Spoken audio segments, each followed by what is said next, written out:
जय श्री राम मित्रों, बाबा का आशीर्वाद एसपीएम चैनल पर आपका स्वागत है। आज हम आपके लिए बहुत ही उम्दा जानकारी लेकर प्रस्तुत हुए हैं। समय समय पर हम आपके लिए अनेक प्रकार की ऐसी जानकारियां लाते हैं बाबा का आशीर्वाद एसपीएम चैनल पर, जो आपको अनेक प्रकार के पुण्य लाभ प्राप्त करवाती हैं। अनेक प्रकार से आपको स्वास्थ्य लाभ तो होंगे ही होंगे, साथ में धन लाभ भी हो, ऐसी जानकारियां हम जरूर लाते हैं। ऐसे सरल उपाय भी आपके लिए लेकर आते हैं जो आपको अनेक प्रकार से लाभ और बहुत ही कम समय में ज़्यादा से ज़्यादा पुण्य लाभ अर्जित करवाए, धन लाभ भी हो, स्वास्थ्य लाभ भी हो।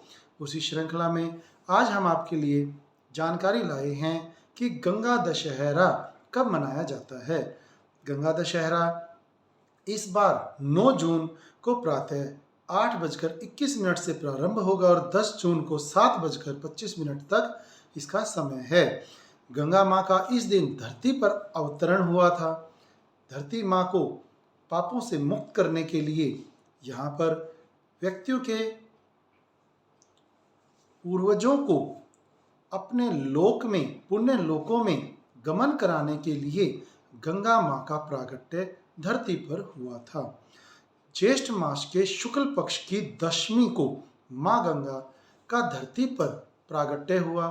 इसी उपलक्ष्य में गंगा मैया के जन्म दिवस के रूप में यह पर्व मनाया जाता है, जिसे गंगा दशहरा कहते हैं। अन्य वीडियो में हम आपको यह भी बताएंगे कि इस दिन स्नान करने से आपको क्या क्या फायदे होंगे, इस दिन कौन से मंत्रों का उच्चारण यदि हम करें तो आपको विशेष पुण्य और फल प्राप्त होते हैं। आप जानते हैं गंगा माँ का प्रागट्य धरती पर किस कारण से हुआ था। आप जान लें, इसके पीछे भी एक बहुत ही मनोरंजक और रोचक कथा है, जिसको सुनने मात्र से भी आपको इतने पुण्य होते हैं कि आप सोच भी नहीं सकते। अयोध्या के राजा सगर थे और सगर राजा के 60,000 पुत्र थे। सगर राजा ने अश्वमेघ यज्ञ करवाया और अश्वमेघ यज्ञ का पुण्य बहुत भारी होता है।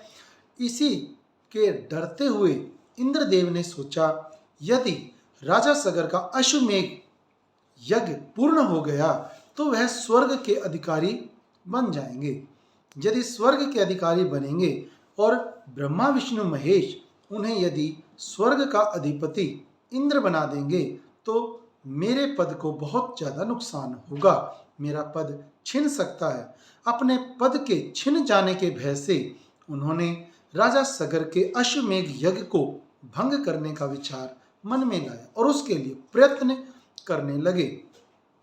अश्वमेघ यज्ञ में जो अश्व घोड़ा छोड़ा जाता है, उस घोड़े को इंद्रदेव ने पकड़कर महामुनि कपिल जी के आश्रम में छुपा दिया। जब अश्वमेघ यज्ञ के अनुसार जहां जहां पर भी घोड़ा जाता है, उसके पीछे पीछे राजा को जाना होता है, या राजा के संदेशवाहक या राजा के पुत्रों को उस घोड़े को पकड़ने वाले के साथ युद्ध करना होता है और उसे पराजित करना भी होगा।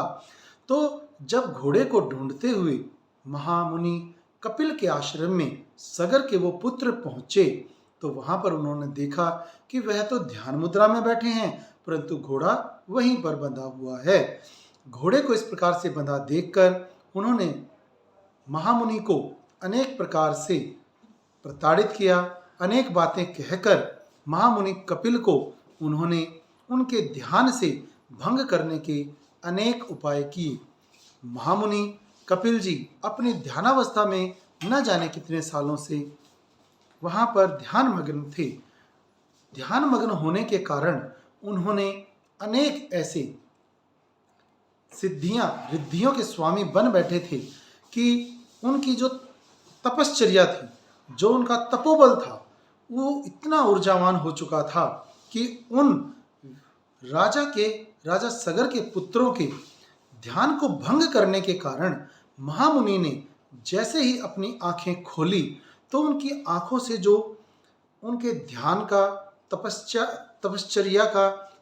का जो वेग, ऊर्जा निकली, उसी से वो 60,000 पुत्र भस्म हो गए। और उन पुत्रों के भस्म होने के बाद राजा सगर ने जब क्षमा याचना करके उसका उपाय पूछा तो उसका उपाय बताया गया कि स्वर्गलोक से, ब्रह्मलोक से जो ब्रह्मा जी के पास गंगा जी हैं, उन गंगा जी को यदि धरती पर लाया जाए और उस गंगा के जल से यदि इन 60,000 राजाओं को यदि नहलाया जाएगा, उनकी पुण्यस्थली पर उनके जहाँ भस्म किया गया है, महामुनि कपिल जी के आश्रम में गंगा जल को यदि छिड़का जाएगा या गंगा जल को बहाया जाएगा, तो गंगा माँ की ही कृपा से इनका उद्धार हो सकता है और ये पुण्य प्राप्त करके उत्तम लोकों को जा सकते हैं। इसके लिए राजा सगर ने बहुत कठोर तपश्चर्या की।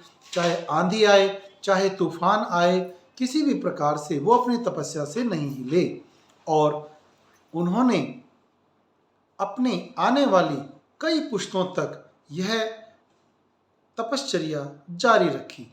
परंतु राजा सगर के जो पुत्र थे अंशुमान, अंशुमान के जो पुत्र थे दिलीप और उनके भी अन्य पुत्रों ने घोर तपस्या करके माता को प्रसन्न करने के लिए प्रयत्न किए।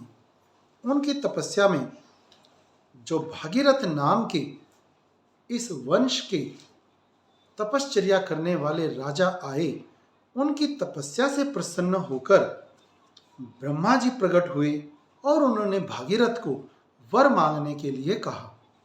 जब भागीरथ ने ब्रह्मा जी को प्रसन्न देखा तो उन्होंने अपने पूर्वजों को तृप्त करने के लिए, उनकी मुक्ति के उपाय के लिए माँ गंगा का आवाहन करने के लिए कहा कि मैं माँ गंगा को धरती पर ले जाना चाहता हूँ और आपकी यदि कृपा हुई, आपका आशीर्वाद प्राप्त हुआ तो मैं इस कार्य में सफल हो जाऊँगा। हमारे कई पूर्वज भी कई पुश्तों से सिर्फ इसी एक फायदे के लिए, इसी एक लाभ के लिए, अपने पूर्वजों को पुण्य प्राप्ति के लिए ही हम अपना जीवन बलिदान कर चुके हैं।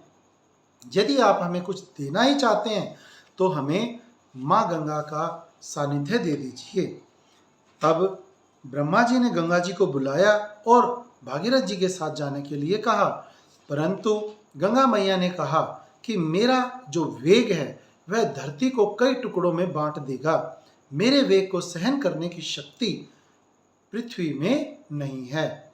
तब उन्होंने जो उपाय बताया उसके अनुसार भगवान भोलेनाथ को, शिव जी को प्रसन्न करने के लिए भागीरथ ने फिर से तपस्या आरंभ की, क्योंकि भगवान भोलेनाथ ही सिर्फ अपनी जटाओं में यदि गंगा को धारण करेंगे तो ही सिर्फ धरती पर गंगा जी आने पर धरती के टुकड़े नहीं होंगे।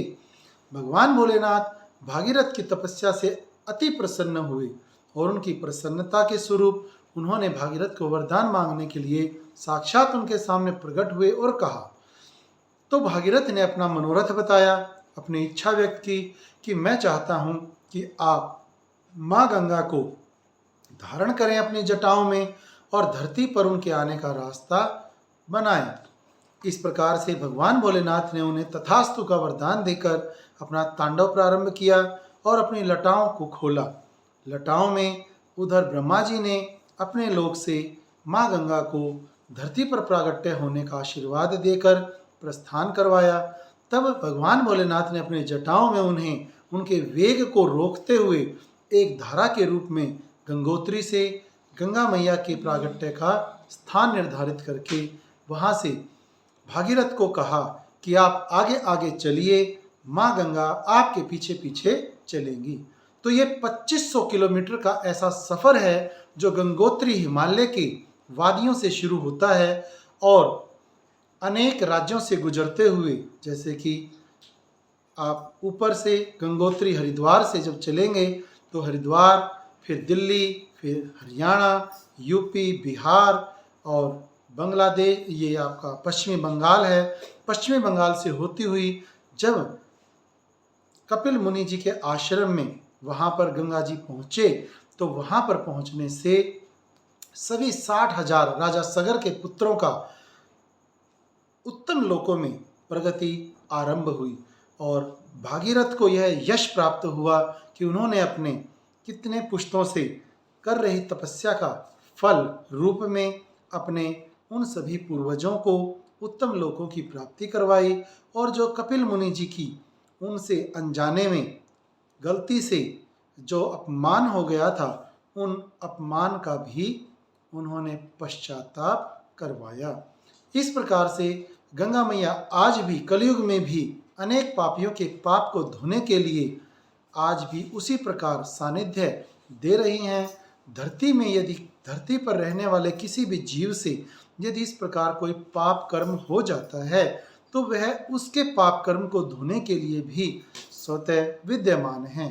गंगा मैया इतनी शीतलता प्रदान करती हैं और हर प्रकार से अपने भक्तों को, अपने बच्चों को हर प्रकार से सहायता रूप में अनेक प्रकार के आशीर्वाद भी प्रदान करती हैं। गंगा मैया का यह पर्व, जिसे गंगा दशहरा माना जाता है, जो शुक्ल पक्ष की दशमी को मनाया जाता है, यदि इस दिन माँ गंगा की विशेष पूजा आराधना करें तो आपके भी अनेक प्रकार के जाने अनजाने किए गए पाप कर्मों को माँ गंगा मैया क्षमा करवाती हैं और अपनी झोली में आपके पाप कर्मों का फल डालकर आपको पुण्य प्रदान करती हैं।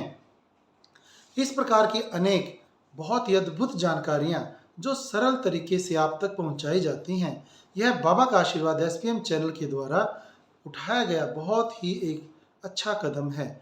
यदि आपको यह वीडियो अच्छी लगी है तो हमें प्रोत्साहित करने के लिए इसे शेयर करने का पुण्य लाभ लें, और चैनल को यदि आपने सब्सक्राइब नहीं किया है, यदि आप हमारे चैनल पर नए हैं तो इसे सब्सक्राइब जरूर करें। गंगा मैया का आशीर्वाद भी आपको प्राप्त हो और भगवान हनुमान जी, जिनकी विशेष कृपा से यह चैनल बनाया गया है, उनकी कृपा से आपके जीवन में सुख वैभव की भरपूर मात्रा बढ़े। इसी शुभकामना के साथ जय श्री राम मित्रों।